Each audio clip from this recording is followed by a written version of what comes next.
The golden retriever puppy sat in the middle of our kitchen, wagging its tail like it owned the place. My eyes were already watering, and I could feel the familiar tightness building in my chest that meant my allergies were about to turn me into a walking pharmacy commercial. "Elena, what the hell is this?" I asked, grabbing a tissue from the counter as my nose started running.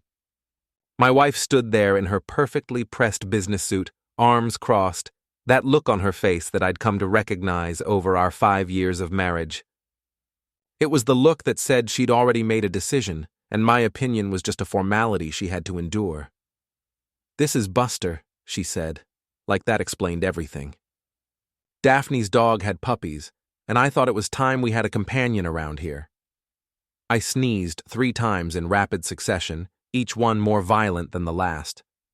"Elena, you know I'm allergic to dogs. We've talked about this. Remember when we went to your parents' house last Christmas? I couldn't breathe for 2 days. She shrugged, that casual, dismissive gesture that had become her signature move whenever I brought up something inconvenient. "You'll get used to it. People adapt. Besides, Buster needs a home and we have plenty of space." The puppy chose that moment to squat and piss on our hardwood floor, the same floor I'd spent 3 weekends refinishing when we first bought this house. Elena didn't even look down. "This is insane," I said, my voice getting hoarse as my throat started closing up. "I literally cannot live with a dog. It's not about getting used to it. It's about being able to breathe." Before we dive deeper into this story, I have one small request. Please subscribe, drop a like, and tell me in the comments what city you're watching from.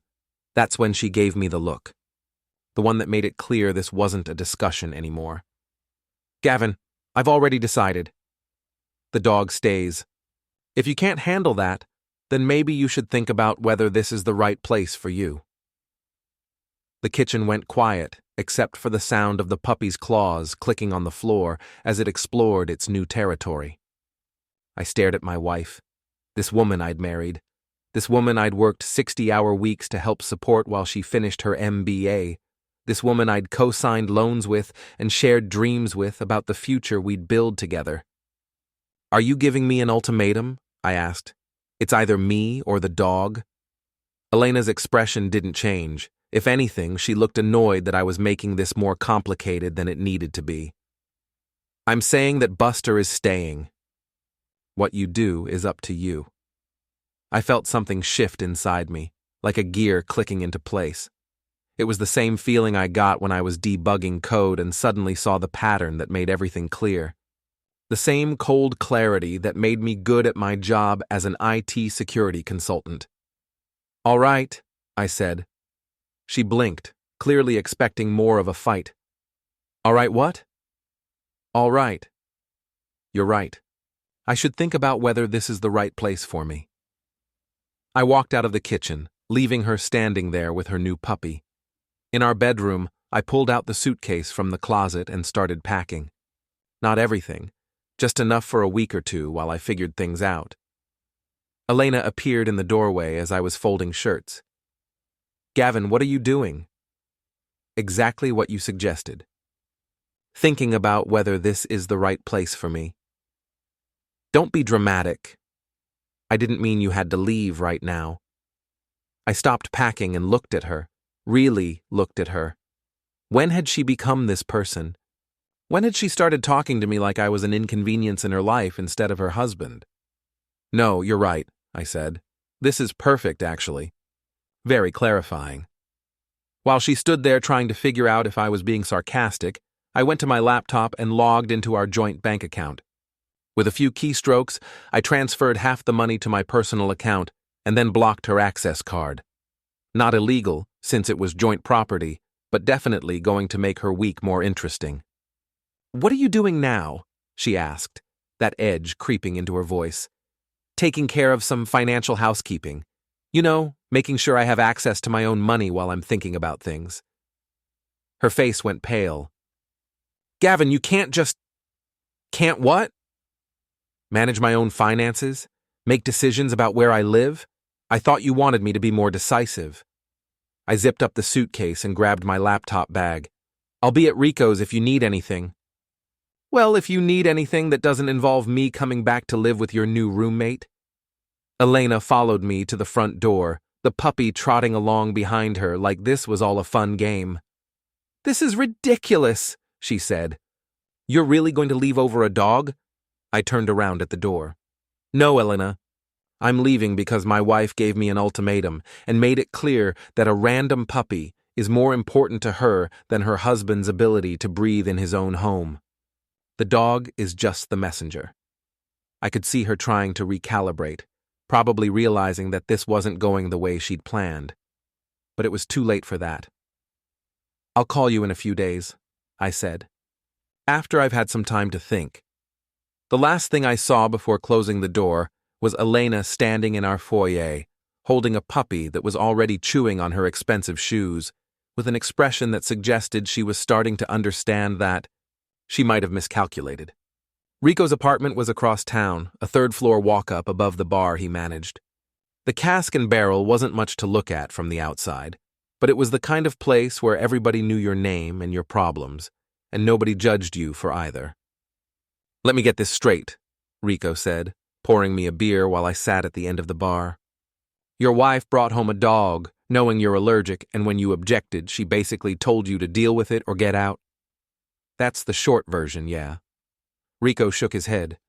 He was one of those guys who looked like he'd stepped out of a 1940s detective movie.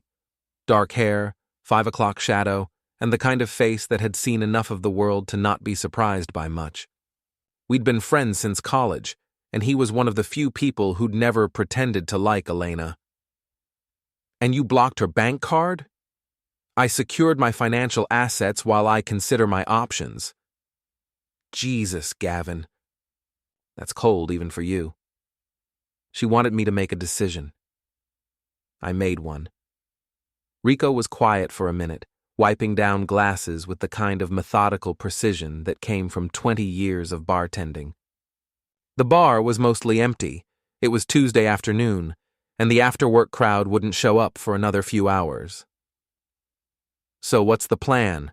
He asked finally. I don't know yet. I figured I'd crash on your couch for a week or two while I figure out my next move. You know you're welcome as long as you need.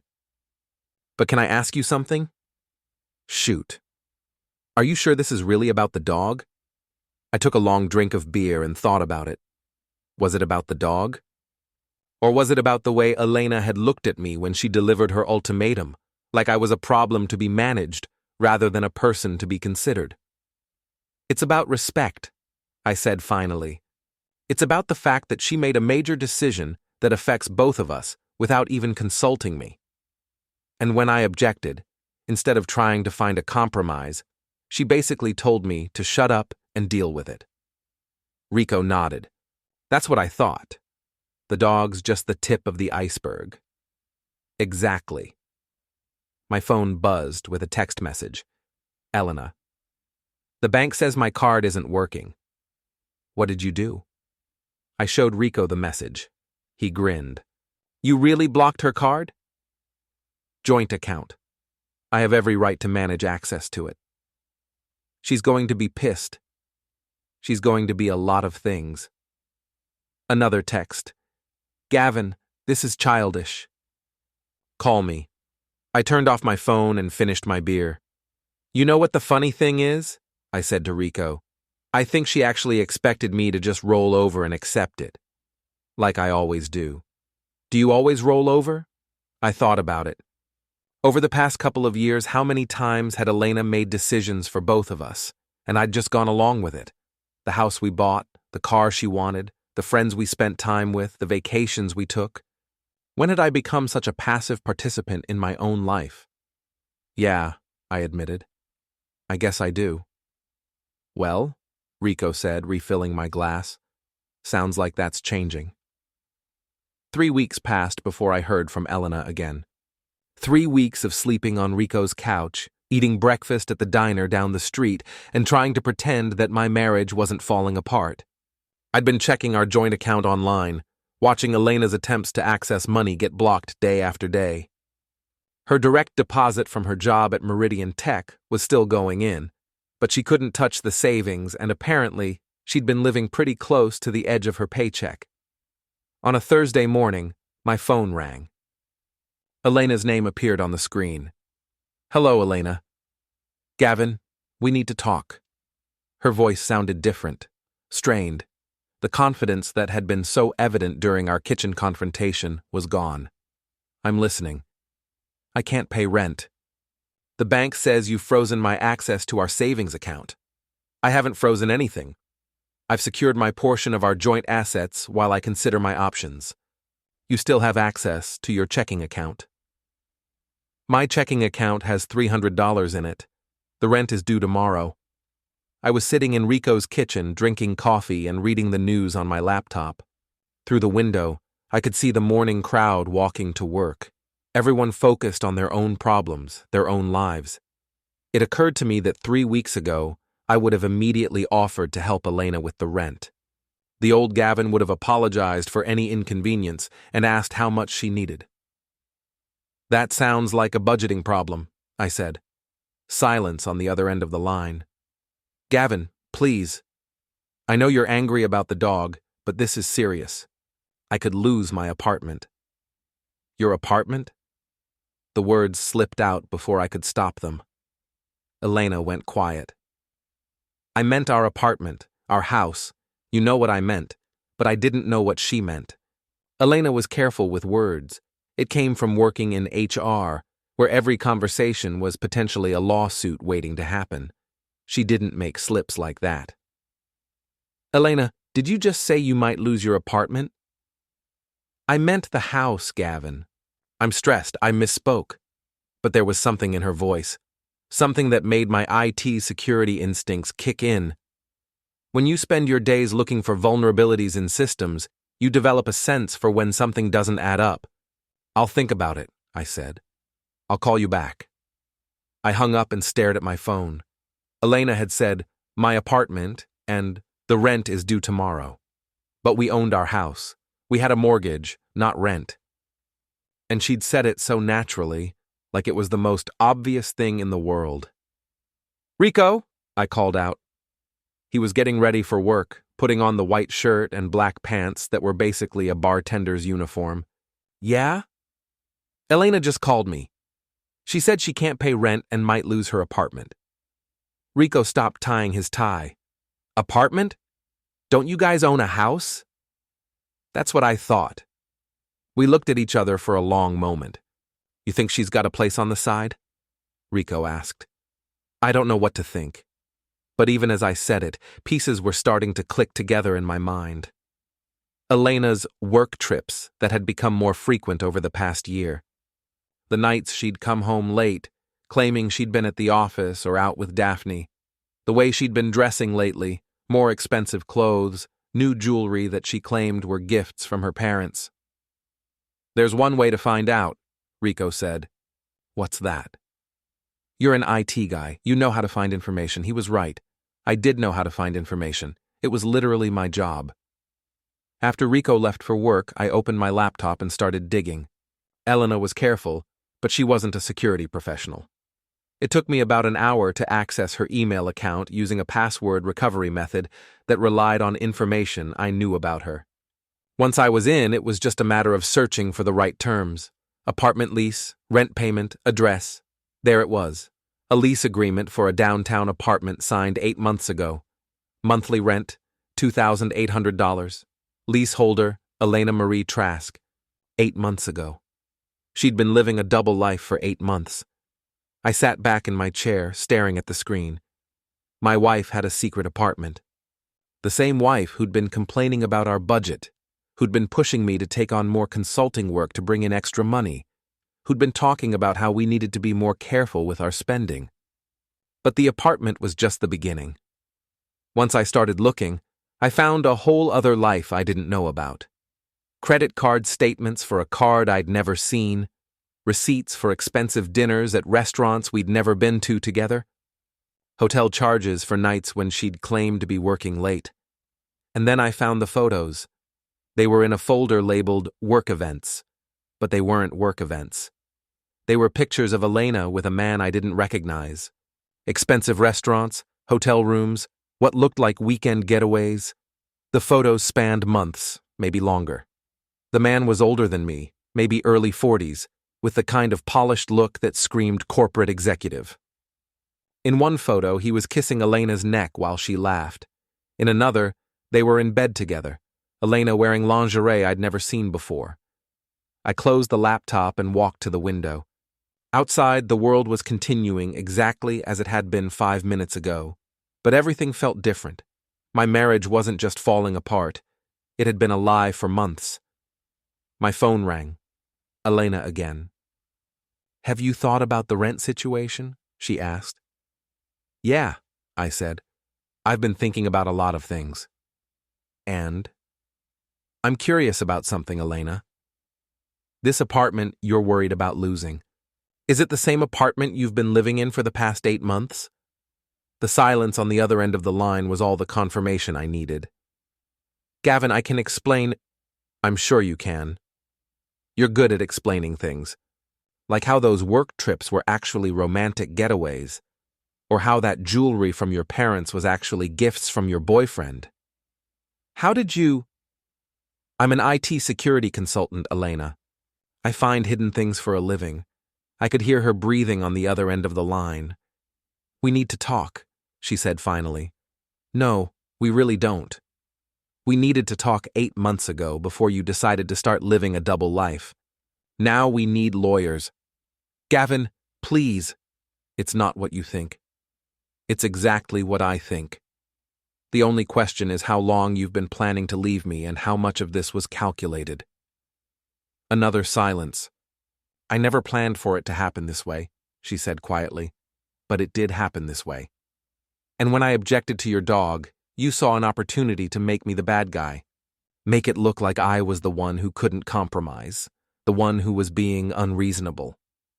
That's not— Elena, you gave me an ultimatum over a puppy while you were living with another man. Do you understand how insane that is?" I hung up the phone and immediately blocked her number. Then I called my lawyer. But first, I had some more digging to do. If Elena had been planning this for months, I wanted to know exactly what I was dealing with. And I had a feeling that the apartment and the affair were just the beginning. I reopened my laptop and went back to Elena's emails. This time, I searched for legal terms: divorce, assets, settlement. Email after email between Elena and a divorce attorney, dating back 6 months. Strategy discussions about how to maximize her settlement. Conversations about claiming emotional abuse, about documenting my controlling behavior with money. And then I found the plan. An email from Elena to someone named Miles, presumably the man in the photos, outlining their strategy. She would provoke a confrontation that would make me look like the aggressor. She would document everything, create a paper trail that showed me as controlling and potentially dangerous. She would claim that I'd been financially abusive, that I'd isolated her from her friends and family. The dog wasn't random. It was calculated. She knew I was allergic, knew I'd object, knew she could use my reaction to paint me as the unreasonable one. The ultimatum was designed to make me either back down completely or react in a way she could use against me. But she'd miscalculated. She'd expected me to either accept the dog and prove I was a pushover, or explode in anger and give her ammunition for her abuse claims. She hadn't expected me to calmly pack my bags and secure our joint assets. I sat back and looked at the evidence I'd gathered. Months of planning, a secret apartment, an affair, a legal strategy designed to destroy me financially and personally. Elena hadn't just betrayed me, she'd declared war on me. And she had no idea that I'd found her battle plans. I spent the weekend planning. Not revenge, not yet, but reconnaissance. If Elena wanted to play games, she was going to learn that she'd picked the wrong opponent. 20 years of IT security work had taught me patience, thoroughness, and the importance of understanding your enemy's vulnerabilities before you make a move. Monday morning, I drove to Elena's secret apartment. It was in a trendy downtown district, the kind of place where young professionals paid too much money to live in converted warehouses and pretend they were artists. The building had a doorman, valet parking, and the kind of sleek glass facade that screamed, "I make six figures and want everyone to know it." I didn't go in. Instead, I parked across the street and waited. At 7:30 a.m., Elena emerged from the building, wearing a navy business suit and carrying the leather briefcase I'd given her for her birthday 2 years ago. She looked exactly like the successful HR director she was, polished and professional and completely in control of her world. She had no idea her world was about to collapse. I followed her to Meridian Tech, the software company where she worked. It was a 15-story glass tower in the business district, the kind of place where everyone wore expensive clothes and talked about disrupting industries. Elena's BMW disappeared into the underground parking garage. I knew the building. I'd done security consulting for companies in the same complex. More importantly, I knew that Meridian Tech had a strict policy about workplace relationships, especially between employees and managers. It was the kind of policy that HR directors were supposed to enforce, not violate. My phone buzzed with a text from an unknown number. Elena must have gotten a new phone or was using someone else's. "We need to talk. This is getting out of hand." I texted back, "You're right. It is getting out of hand, but not in the way you think." 20 minutes later, another text. "What's that supposed to mean?" I didn't respond. Instead, I drove to a print shop near my office and printed out every piece of evidence I'd found. The lease agreement, the credit card statements, the photos of Elena and her boyfriend, the emails with her divorce attorney, especially the emails. Then I drove to the Cask and Barrel. Rico was doing inventory, counting bottles, and updating spreadsheets with the kind of focused attention that made him good at his job. "You look like a man with a plan," he said when I walked in. I found out why Elena was so eager to get rid of me. I spread the printed emails across the bar. Rico read them, his expression getting darker with each page. "Jesus Christ, Gavin. She's been planning this for months. 6 months, to be precise. The affair goes back even further." Rico picked up one of the photos, a shot of Elena and her boyfriend in what looked like an expensive hotel room. "Who's the guy?" "His name is Miles Kincaid. He's a VP at Meridian Tech. Elena's boss, actually." "Her boss? So this is a violation of company policy, a potential harassment situation, and grounds for immediate termination." "Yes." Rico grinned. It wasn't a nice grin. "What are you going to do?" "I'm going to give Elena exactly what she's been planning to give me. A very public, very thorough destruction of her life."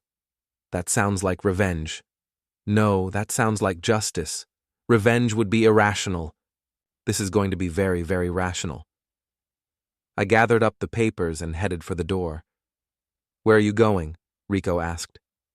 "To work. I have some phone calls to make." My first call was to Janet Morrison, the head of HR at a competing software company. Janet and I had worked together on a security project the previous year, and she'd mentioned that she used to work at Meridian Tech. "Gavin, good to hear from you. How's the consulting business?" "Going well, thanks. I have a question for you about Meridian Tech. You used to work there, right?" "For about 3 years. Why?" "I'm considering doing some work for them, but I heard there might be some management issues, specifically with workplace relationships and policy violations." "Oh, they're very strict about that. Zero tolerance. They had a situation a few years back where a manager was sleeping with his assistant, and they fired both of them immediately. No severance, no references. They don't mess around." "Good to know. Thanks, Janet." My second call was to Tom Bradley, a reporter for the local business journal. Tom specialized in corporate scandals and had a reputation for being thorough and fair, but also ruthless when he smelled a story. "Tom, it's Gavin Trask. I have a story you might be interested in." "I'm listening." "How would you like to break a story about executive misconduct at one of the city's fastest-growing tech companies?" "What kind of misconduct?" "The kind that involves harassment, violation of company policy, and potential fraud, with documentation." Tom was quiet for a moment.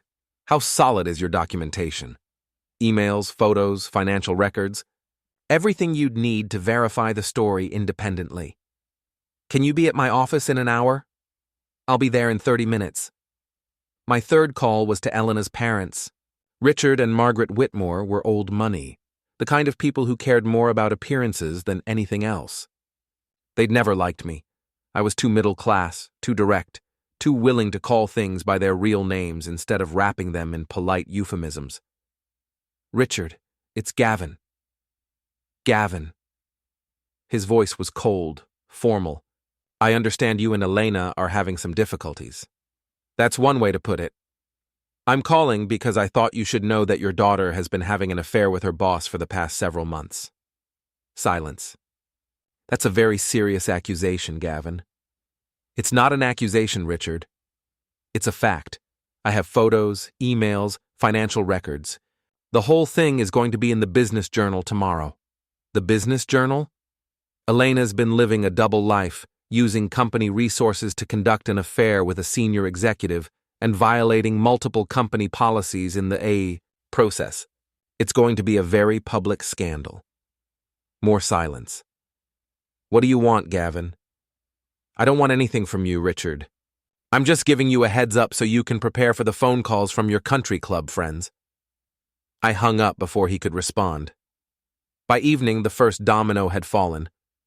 Tom Bradley called to tell me that Meridian Tech's CEO had confirmed they were conducting an internal investigation into allegations of policy violations by senior staff. Elena and Miles had both been placed on administrative leave pending the outcome of the investigation. My phone rang.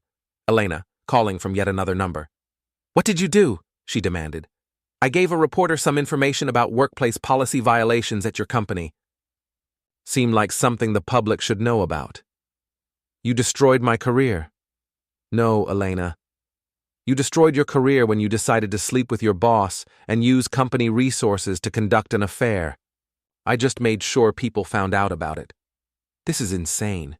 You're ruining my life over a dog. I'm not ruining your life over a dog. I'm ruining your life because you've been planning to ruin mine for 6 months. The dog was just the trigger you pulled too early. What are you talking about? I found your emails, Elena. All of them. Your conversations with your lawyer about claiming abuse. Your strategy sessions about how to maximize your divorce settlement. Your plans to paint me as controlling and dangerous. The silence on the other end of the line lasted so long I thought she'd hung up. Gavin, you wanted a war, Elena. You spent months planning your attack, setting up your strategy, gathering your ammunition. The only problem is you forgot that I'm better at this kind of thing than you are. What do you want? I want you to understand that this is just the beginning. You tried to destroy me systematically, carefully, over months of planning. I'm going to return the favor, except I'm going to do it better than you did. I hung up and turned off my phone. Tomorrow, Elena would wake up to find her face on the front page of the business section, her career in ruins, and her parents fielding phone calls from everyone they knew. And I was just getting started. The Business Journal article hit like a bomb. Tom Bradley had done his homework, confirming every detail independently and presenting the story with the kind of clinical precision that made it impossible to dismiss as gossip or speculation. The headline read, Meridian Tech executive suspended in policy violation scandal. Elena's photo was prominently featured, along with Miles Kincaid's corporate headshot. The article detailed their affair, the company policy violations, Elena's secret apartment, and the potential misuse of corporate resources. It was thorough, factual, and devastating. I was having coffee at Rico's bar when my phone started buzzing with calls from numbers I didn't recognize. Reporters, probably, looking for additional comments. I ignored them all. You're enjoying this, Rico observed. I'm appreciating the efficiency of it, I corrected. Elena spent months building a plan to destroy me. It took me 3 days to destroy her. And you're not done yet. Not even close. The next phase of my plan required more direct action. Elena had been careful to keep her affair secret from most people, but she hadn't been careful enough. I'd found evidence that she'd been bragging to her best friend Daphne about her exciting new relationship and her plans to upgrade her marriage situation. Daphne Chen was everything Elena aspired to be: old money, social connections, and the kind of effortless superiority that came from never having to worry about anything as mundane as earning a living. She was also a gossip who couldn't keep a secret if her life depended on it. I found Daphne at her usual Tuesday afternoon spot, the country club where she played tennis with other wealthy women who had nothing better to do. I waited in the parking lot until she emerged from the clubhouse, still wearing her tennis outfit and carrying a designer bag that probably cost more than most people made in a month. "Daphne?" She turned around, surprised. "Gavin? What are you doing here?" "I wanted to talk to you about Elena." Daphne's expression became guarded. She'd obviously read the Business Journal article and was trying to figure out how much I knew. "I'm so sorry about what you're going through," she said carefully. "This must be very difficult for you." "Actually, it's been quite enlightening.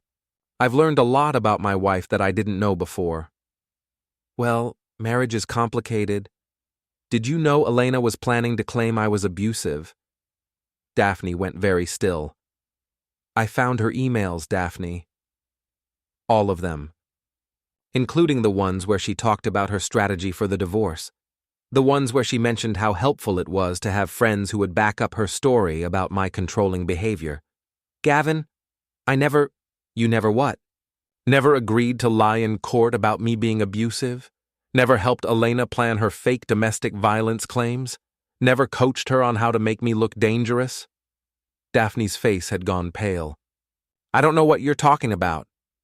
I pulled out my phone and showed her a screenshot of an email from Elena. "This is from 3 months ago. Elena writing to you about how she needed to document Gavin's controlling behavior and how important it was to have witnesses who could testify about his anger issues.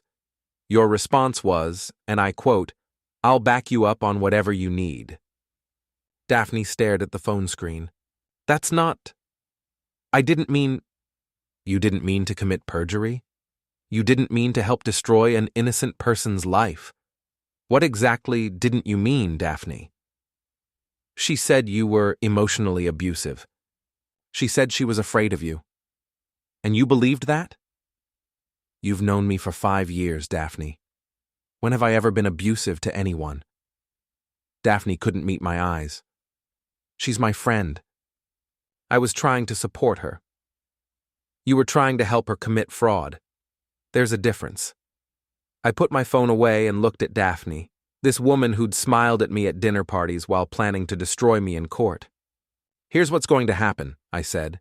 "You're going to call Elena and tell her that you can't help her with her divorce case. You're going to explain that you've realized you don't actually have any evidence of abuse because there wasn't any abuse. And you're going to suggest that she might want to reconsider her legal strategy. And if I don't? Then I'll give Tom Bradley at the Business Journal a very interesting story about how Elena Trask and her friend Daphne Chen conspired to commit perjury in divorce proceedings. I'll include all the emails, all the planning documents, and all the evidence of your intent to lie under oath." Daphne's hands were shaking. "This is blackmail. No, this is consequences. You want to play games with people's lives, you'd better be prepared for the games to be played back."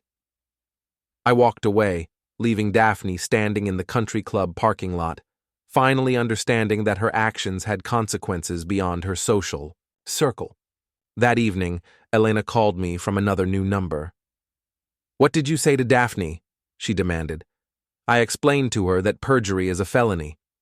She's refusing to help with my case. Smart woman. Smarter than I gave her credit for. "Gavin, this has gone far enough. We can work this out like adults." "We could have worked it out like adults 6 months ago, before you started planning to destroy me. Now we're working it out like enemies. What do you want? Money? I'll give you whatever you want in the divorce." "I don't want your money, Elena." I want you to understand what it feels like to have your life systematically dismantled by someone you trusted. I never tried to. You spent months planning to claim I was abusive. You were going to lie in court, use fake evidence, and destroy my reputation to get a better divorce settlement. You were going to make it impossible for me to get work, maintain friendships, or have any kind of normal life. Silence. The only difference between what you plan to do to me and what I'm doing to you is that what I'm doing is based on the truth. I hung up and immediately blocked the new number. But Elena wasn't done fighting. The next morning, I woke up to find my car keyed, the word bastard scratched into the paint on both sides. Security cameras in Rico's parking lot had captured the whole thing. Elena, wearing dark clothes and a baseball cap, methodically destroying my car at 3 a.m. I copied the security footage to my laptop and sent it to Tom Bradley with a note. Follow-up story: Meridian Tech executive commits vandalism after exposure of affair. Then I called the police and filed a report. By afternoon, Elena had been arrested for destruction of property. Her mugshot appeared on the Business Journal's website under the headline, "Suspended Tech Executive Arrested for Vandalism." Rico found me at the bar that evening, reading the online comments on the article. "You know she's going to escalate again," he said. "I'm counting on it. What if she does something really crazy? Then she'll give me more ammunition." Elena's problem is that she's used to being the smartest person in the room, but she's not used to being in a room with someone who's actually fighting back. "You sound like you're enjoying this." I thought about it. Was I enjoying it? Or was I just finally, for the first time in years, feeling like I had some control over my own life? "I'm enjoying not being a victim," I said finally. For 5 years, I let Elena make all the decisions, set all the terms, control all the outcomes. I told myself I was being a good husband, but really I was just being a coward. And now I'm being something else. My phone buzzed with a text from an unknown number. "This isn't over." I showed Rico the message. He shook his head. "She really doesn't know when to quit, does she?" "No," I said, "but she's about to learn."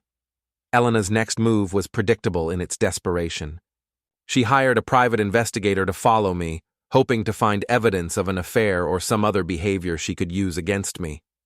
What she didn't realize was that I'd been expecting this move and had been deliberately boring for the past week. Work, Rico's bar, the grocery store, the gym. The most scandalous thing I'd done was buy beer on a Sunday. But Elena's pee, I was sloppy, and I spotted him on the second day. A middle-aged man in a Honda Civic who parked across from my office building and followed me to lunch. I recognized him because I'd done security work for his company 2 years earlier, and he'd been flagged as unreliable even then. Instead of confronting him, I decided to give him something interesting to report. I called Harper Mills, a freelance programmer I'd worked with on several projects. Harper was one of those tech guys who looked exactly like what Central Casting would order for computer hacker: thin, pale, thick glasses, and the kind of nervous energy that came from too much caffeine and too little sunlight. "Harper, I need a favor." "What kind of favor?" "The legal kind. I need you to help me create some digital evidence." "That sounds like the illegal kind." "It's not illegal to document your own activities. I need you to help me create a comprehensive record of my boring, law-abiding life." I explained what I needed: a complete digital trail showing exactly where I'd been, what I'd done, and who I'd talked to for the past month. GPS data, credit card records, phone logs, security camera footage from public places. The kind of thorough documentation that would make it impossible for anyone to claim I'd been doing anything other than living a quiet, solitary life. "Why do you need all this?" Harper asked. "Because my wife is going to try to claim I've been stalking her, harassing her, or violating some kind of restraining order. I want to be able to prove, with digital precision, that I've been nowhere near her." "That's actually pretty smart. I have my moments."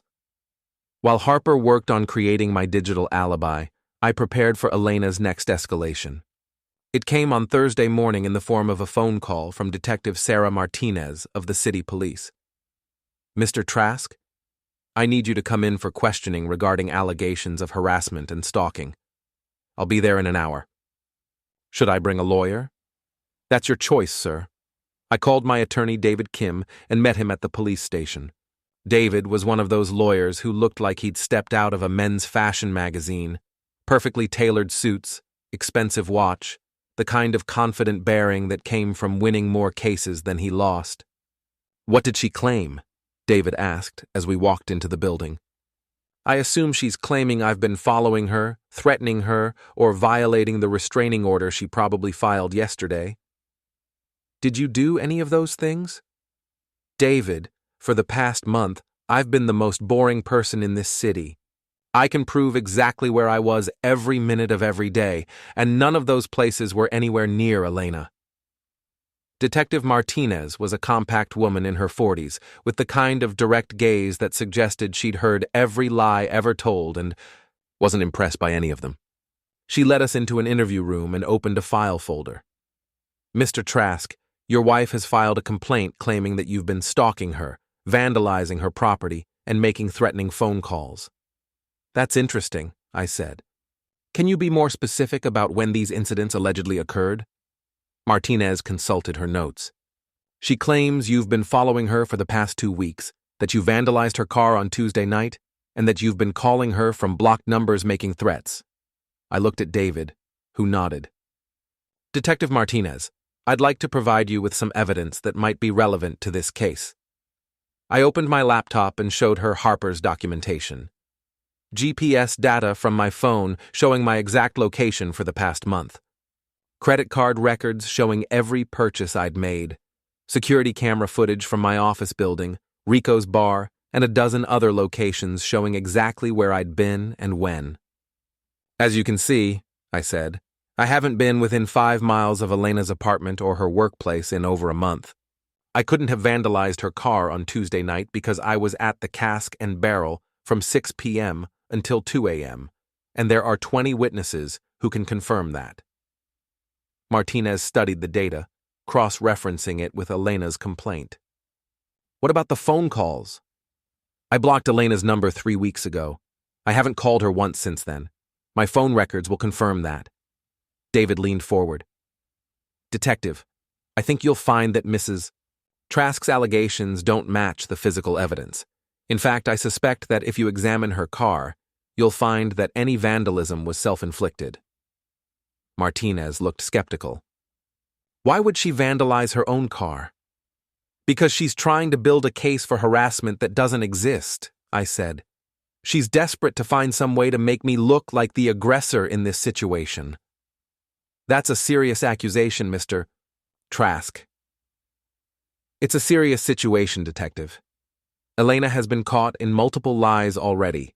Her affair, her secret apartment, her plans to commit perjury in our divorce proceedings.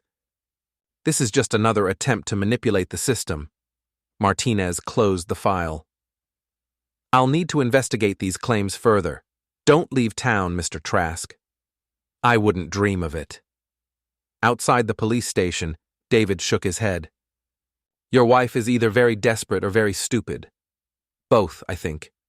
What's your next move?" "I'm going to give Elena exactly what she wants. A final confrontation. But it's going to be on my terms, not hers." That evening, I sent Elena a text from a new phone. "You want to talk?" "Tomorrow, 7 p.m., Riverside Park. Come alone." She responded immediately. "Finally, ready to be reasonable?" Something like that. Riverside Park was perfect for what I had planned. It was public, well lit, and equipped with security cameras that would record everything that happened. More importantly, it was where Elena and I had had our first date 7 years earlier. The symbolism would appeal to her sense of drama. I arrived early and set up my equipment. Harper had provided me with a small, high-definition camera that I could control remotely from my phone. I positioned it to capture the entire conversation area and tested the audio quality. Elena arrived exactly on time, wearing the black dress she'd worn to our anniversary dinner last year. She looked nervous but determined, like someone preparing for a performance. Gavin. Elena. She sat down on the bench across from me, maintaining careful distance. I'm glad you finally agreed to talk. I thought it was time we cleared the air. This whole situation has gotten completely out of hand. We used to love each other. We can work this out. Can we? Even after you tried to have me arrested for stalking you? Elena's expression flickered. I was scared. You've been acting so strangely. Strange how? By not letting you destroy my life without fighting back? You ruined my career, Gavin. You humiliated me in front of everyone I know. I exposed your affair and your lies. There's a difference. Elena leaned forward, and I could see her shifting into the manipulation mode that had worked on me for years. I made mistakes. I know that. But we can fix this. We can go to counseling, work things out. I'll end things with Miles. You'll end things with Miles because Miles won't return your calls now that you're both unemployed and facing potential criminal charges. That's not... Elena, stop. Just stop pretending. I know about all of it. The planning, the legal strategy, the fake abuse claims. I know you were going to destroy me systematically and carefully, and I know you're only here now because your plan failed. Elena's mask finally slipped, and I saw the real anger underneath. Fine. You want the truth? Yes, I was planning to leave you. Yes, I was going to make sure I got everything I deserved after wasting 5 years married to someone who was going nowhere. There it is. You were boring, Gavin. Boring and passive and completely satisfied with your little middle-class life. I wanted more than that. So you decided to take it. I decided to stop settling for less than I deserved. Elena stood up, pacing now, her careful composure completely gone. And you know what? I would have gotten away with it if you hadn't turned into some kind of psychopath. The old Gavin would have just accepted it and moved on. You're right. The old Gavin would have let you destroy him and probably apologized for the inconvenience. But you made one crucial mistake, Elena. What's that? You pushed too hard. The dog, the ultimatum, the casual cruelty of it all. You couldn't just leave me quietly. You had to humiliate me first. I stood up and walked closer to her. And that woke up a part of me that had been asleep for years. The part that doesn't like being pushed around. Elena's eyes were bright with anger and something that might have been fear. So what now? You've destroyed my life. Are you satisfied? Actually, I am. For the first time in years, I'm completely satisfied. I pulled out my phone and showed her the camera I'd been recording with. This entire conversation has been recorded, Elena. Your admission that you planned to destroy me, your confession about the fake abuse claims, your acknowledgement that you were lying about being scared of me. Elena went very pale. You can't use that. It's illegal to record someone without their consent. Actually, in this state, it's perfectly legal to record a conversation as long as one party consents. I consented. You bastard. Yes, I am. And you created me. I walked away, leaving Elena standing alone in the park where we'd had our first date, finally understanding that she'd lost completely and permanently. The recording was the final piece of evidence I needed. Elena's divorce attorney withdrew from the case after hearing it. The police dropped their investigation into her stalking claims. Her parents stopped taking her phone calls. Within a month, Elena had lost her job, her apartment, her legal case, her family's support, and any chance of rebuilding her reputation in our city. Miles Kincaid moved to another state to escape the scandal. Daphne Chen stopped returning Elena's calls and started telling people she barely knew her. I kept the house, the savings account, and my dignity. Elena got exactly what she'd tried to give me. Nothing. The last time I saw her, she was loading boxes into a rental truck outside her parents' house, preparing to move somewhere far away where no one knew her story. She looked older, smaller, defeated in a way that seemed permanent. She saw me driving past, and our eyes met for just a moment. I didn't slow down. Rico asked me later if I felt sorry for her. No, I said. I feel sorry for the person I used to be. The person who would have let her get away with it. Any regrets? Just one. I regret that it took me so long to fight back. Elena had wanted to teach me a lesson about power and consequences. She'd succeeded, just not in the way she'd intended. I learned that I was capable of things I'd never imagined. I learned that being nice and being weak weren't the same thing. And I learned that sometimes the best way to deal with someone who wants to destroy you is to let them destroy themselves. Elena's plan had been perfect, except for one small detail. She'd underestimated her opponent. It was a mistake she'd never get the chance to make again.